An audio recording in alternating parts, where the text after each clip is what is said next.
गया था कि किसी काम का बचा नहीं था, और वही दिमाग न केवल प्रोसेसिंग कर रहा है बल्कि बहुत तरोताजा हो गया है।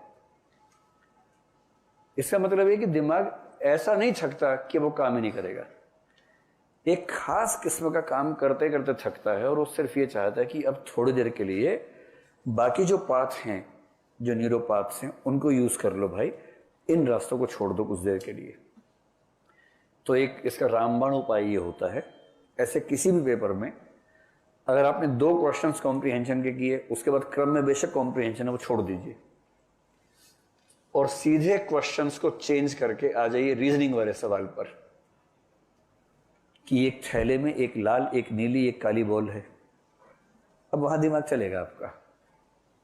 और नहीं तो कुछ कुत्ते बिल्लियां हैं, कुछ बिल्लियां गधे हैं, कुछ गधे इलेक्शन लड़ रहे हैं।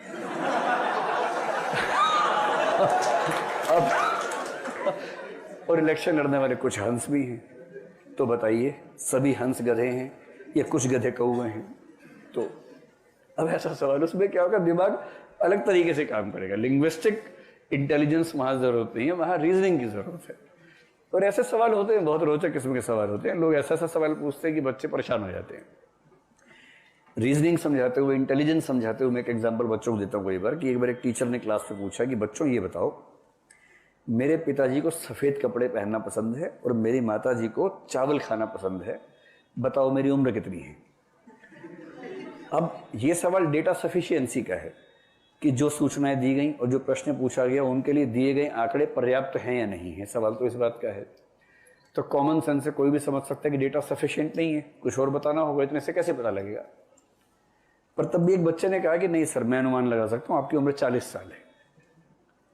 टीचर दंग रह गया कि यार आइंस्टीन का अवतार मेरी क्लास में बैठा है। बोले कैसे, मतलब इतनी गहरी सोच कैसे, एकदम सही आंसर निकाला तुमने, कैसे निकाला?